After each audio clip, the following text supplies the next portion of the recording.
All right, all right, all right. Welcome back to No Filter MMA. This is your boy BJ, and I'm back with another video short. Guys, it's fight week for my girl Gillian the Savage Robertson, guys. Yes, let's go. So she will be facing Poliana Viana this weekend. I'm super excited about that. I think that this is a good fight for Robertson. She's 1-1 at strawweight. She lost that fight to Tabitha Ricci. I went back and watched that fight recently, and I'm telling you guys, it's something about, I don't know if it was, when Ricci tried to take Robertson down or something like that, but it was something, there was something about Tabitha Ricci's takedown defense or something Tabitha Ricci did in that fight that stopped Gillian Robertson from wanting to take her down. You know what I'm saying? Maybe she felt Tabitha Ricci's strength. Tabitha Ricci is very strong. Maybe she felt Tabitha Ricci's strength or something, but, and Tabitha Ricci went for takedowns against Robertson too. You know what I'm saying? And Tabitha Ricci also, it was something about each other's ground game or something that stopped them both from really engaging. You know what I'm saying? So you had two grapplers turn into strikers in this fight. And it didn't work out for Robertson. But, this is a good time for her to bounce. This is another fight, she kind of hated herself and hated the sport after this fight. She kind of hit some mental roadblock there after she lost to Tabitha Ricci. And I think it's because Gillian her preparation was so spot on. She felt so good coming into that fight, you know what I'm saying? And things just didn't go her way on fight night, you know what I'm saying? So it was kind of demoralizing for Robertson, but I'm glad she got her headspace back. We're on to the next fight. And this is a good fight for her, you know what I'm saying? Poliana Viana, for the lower unranked girls, she's a good competitor, good, solid, well-rounded fighter. Good striking on the feet, you know what I'm saying? And the thing about this matchup is Poliana Viana is a fighter on paper that Gillian Robertson, she's kind of tailor-made for Robertson. Poliana Viana's ground game might be decent, but I don't think it's anywhere as good enough for Robertson. Robertson's beat girls that are decent on the ground, like Courtney Casey, Piera Rodriguez, you know what I'm saying? Like, she's beat girls. Emily Whitmire, I know that was a long time ago. You know what I'm saying? She's beat other girls who had decent ground games. You know what I'm saying? So Veronica Macedo, she subbed her. And I think that, if Robertson can really be relentless with her takedowns and get this fight to the ground in the fashion that Robertson does and just be on Poliana, I think Robertson can really, really, really, 30-27 Poliana Viana in this fight, you know what I'm saying? Holding her down, getting those takedowns, taking the path of least resistance.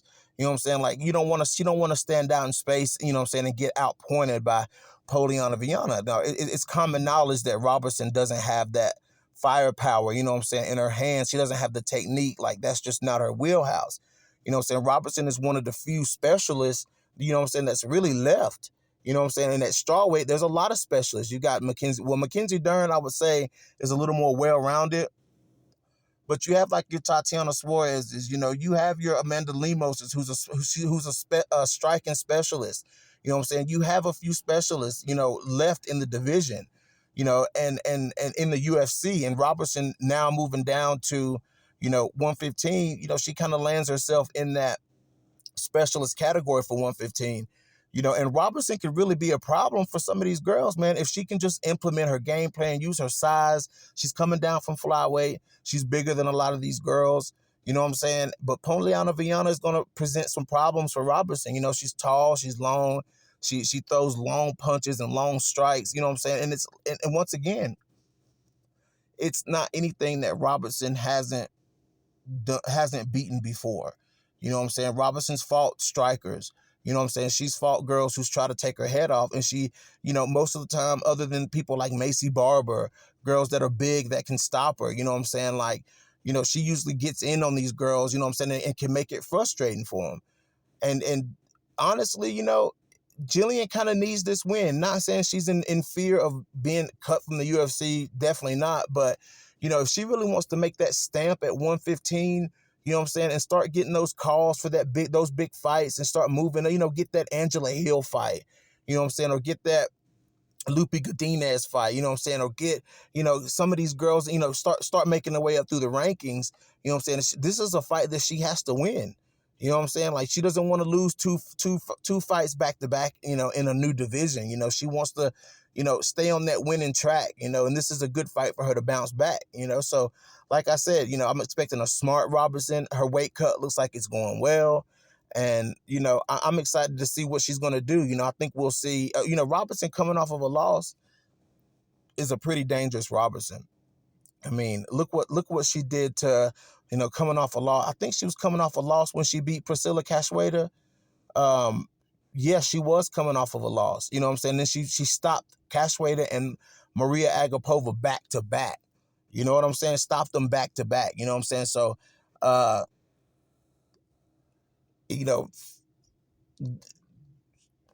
that was coming off of the J.J. Aldrich loss. You know what I'm saying? So I'm feeling like this loss to Tabitha Ricci, as hard as it hit Robertson, I feel like she'll come out with that savage mentality, you know what I'm saying? Where she's just, no matter what happens, no matter what fire she has to walk through, she's going to get the job done, and she walked through fire with Maria Agapova. I really don't want to see her take that kind of damage, but, if that's what she's got to do to win, if that's the fire she's got to walk through with Poliana Viana, then, she's the right person to do it. She's definitely the right person to do it. So, guys, I'm excited. I'm looking at a 30-27 for Robertson. I usually say submission round 2 or TKO round 2, because round 2 is Gillian Robertson's round. You know what I'm saying? Like, when she gets to round 2, especially if she's winning a fight, if she can establish what she's going to do in round 1, round 2 is usually like a cakewalk for Robertson. So, I usually say that, but I'm looking at 30-27. Poliana Viana, she's a tough fighter, she can present some problems that Robertson's going to have to wade through, but we'll see, man. We'll see how it goes. I'm going 30-27 Robertson. I think she'll win this fight by decision, not doubting her finishing skills at all. That's actually me giving Poliana Viana some credit. That's me giving Poliana Viana some credit. Maybe she's tough enough to hang in there with Robertson, but we'll see. Let me know what you guys think in the comments. This is your boy BJ back from No Filter MMA. Drop those comments in the comment section. Hit that like, hit that dislike, and if you guys haven't already, hit that subscribe button. Your boy is out.